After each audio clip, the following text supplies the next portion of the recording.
In this lesson, I explicitly teach students about the features of a graphic novel using Big Mess Jess and the Zooming Jet, a reading adventures text.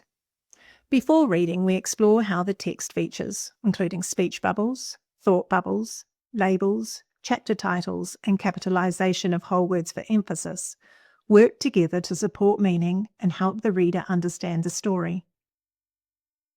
The book that we're going to be reading today is a graphic novel, Big Mess Jess and the Zooming Jet. A graphic novel has specific text features. So if we have a look inside, we will see things like speech bubbles. So speech bubbles show who is talking.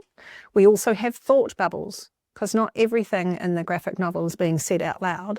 It's somebody's thought going on. We also have labels, which are just words that go with pictures. We have chapter titles. There is also capitalization of whole words for emphasis. So you know how in some books words are written in bold print, like thick bold print, and you've got to emphasize that word? In here, you can see words as capitals that you have to emphasize too. And there are also sound words in amongst it all, like bash and rip. So let's have a look. So when we open it up, we've got all our sounds that the book is focused on with some words to practice, and it's also got tricky words in it. So looking here, you'll notice we've got our two main characters. We've got Pip here, and she's thinking, because we can see these thought bubbles here. And this is Big Mess Jess. She's actually just called Jess, but she makes a big mess wherever she goes, so that's why she's got the name Big Mess Jess. So in these thought bubbles, you can see what they're thinking about. What's Jess thinking about? Buns. Buns. That's one of Jess's favourite things to eat. In fact, it's on her mind the whole time in all of the books. Here we have a title. This is a chapter. It's a title of a chapter, and it's called Packin'. So they're going to be going somewhere in the jet. Yeah, I wonder if Jess gets to go.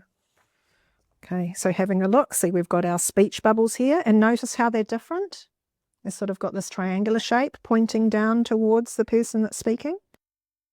Now the order in which you read these books is still top to bottom, okay? So whatever's at the top you read before what's at the bottom, so that's how the story structure flows. See how we've got a sound word there? What can you see? B-A-M, exclamation mark. Bam. Exactly, so you're going to read it with a nice strong voice. The other thing, notice that this is not inside a speech bubble or a thought bubble. It's telling you what's happening. This particular sentence says, the bags fill up the boot of the cab. The boot of the cab? Does the cab have boots on? No. What's it meaning? That's a bit of a strange thing to say. The back of the car, like where you put everything? Yeah. Ah, so that's the boot. So it's not actually the car wearing a boot. Okay, all right, I get it. So sometimes in books we can have language that's a little bit interesting, and we have to understand what they're actually meaning, because maybe if you spoke English as a second language, you mightn't know what that particular phrase meant. In this lesson, I explicitly teach students how punctuation supports fluent reading by guiding pace, phrasing, and expression. Throughout the reading, I model how to use punctuation to read in meaningful phrases, helping students develop fluency while maintaining comprehension. As you watch, notice the following instructional practices. Drawing students' attention to reading errors that occur when punctuation is not attended to. Teaching students to rerun the sentence and slow down to improve accuracy and restore meaning when they make an error. Using Track With Me to ensure all students follow the text together. Continuous modelling of phrased reading to demonstrate that fluency is about reading accurately, at an appropriate pace, and with expression, not simply reading quickly. Now, these graphic novels are absolutely fantastic to use to develop fluency and expression, so that we're getting our reading to sound more natural and go at a pace that's more like our talking pace. Okay, so within a graphic novel, it doesn't have too many words on the page, so it makes it easier for us to just focus on our expression. So we're going to pay attention to the punctuation. Punctuation are all the other marks and things around the letters. So we're going to pay attention to where full stops are, because we have to drop our voice at a full stop to show that the sentence is finished. We need to pay attention to commas, because they are small breaks. So small pauses. Exclamation marks tell us whether we need to put emphasis on those particular words or sentences. Lift our voice if there's a question mark. Buns. Bun. And an ellipses. So we've got our exclamation mark. We've got our question mark. And an ellipses. It's like that. Dot, dot, dot. Yeah, what's going to come next? We are going to read together this graphic novel. So we're going to keep together as one voice and we're going to work on our expression as we read it. Let's read the title. Big Bess Jess and a Zooming Jet. And it's written by a famous New Zealand author called Sally Sutton. She's written lots and lots of books for children. So we're very lucky to have her as an author for Sunshine. Let's read. Off we go.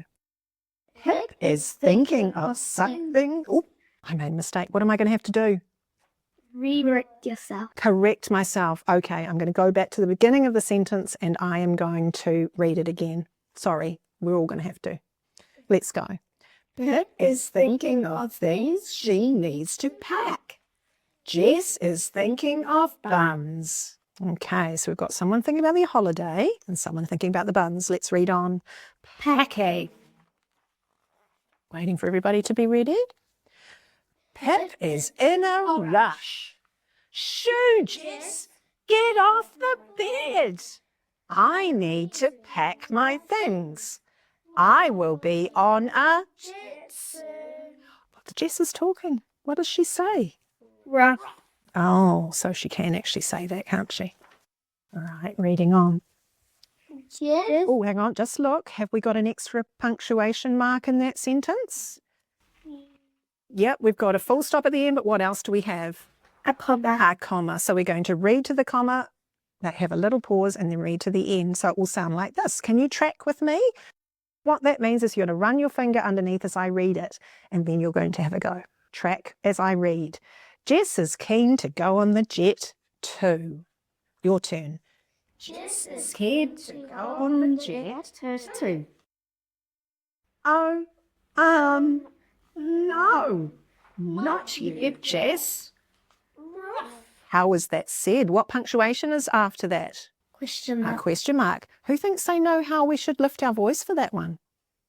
Have a go, have a practice, just in your own time. Rough. Rough. I love that expression. Everybody give it a go. Rough. It's like, what? I'm not going? Carrying on. Bam. But you will be all right. Oh, hang on. Where does the full stop come? Right.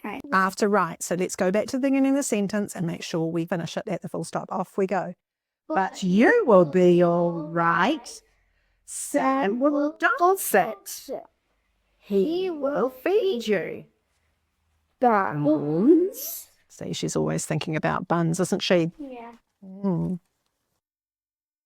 Not buns, dog food. Yeah. Bang. Oh, yeah, read the sound words. Good spotting. Bang. What's making that sound? Okay. The suitcase as it thuds down. Carrying on reading. Dog food is yum. Oh. You have it then. Oh, I like the way you sounded like Des was a bit cross about it. Carry on. So this is Mum, Dad, the little baby. So Pip's little sister. Off we go. The cab. Quick. We need to go. I have the tickets. Cookie. And I have this. Sam will pop in to see you soon, Jess. Okay, I heard Sam with pop in to see you soon, Jess. Sam with pop in. How did that sound? Not correct. Not correct. So what are we going to do? Reread it again. From the beginning of that sentence. So just start with Sam and go slowly the second time to make it correct. Sam will pop in to see you soon, Jess. Sam will pop in to see you soon, Jess. Let's try that together. Sam will pop in to see you soon, Jess. Reading on. Batch. I will see you in a week. Jess is a very excitable dog, isn't she? Okay. Reading on. Be cautious. I might not be good. And look at Jess's expression. Oh my goodness. Rip. And what is on the bag? What's it called? Dog bit. Dog Bix. What's Bix short for? What word? Biscuit. Biscuits. Well done.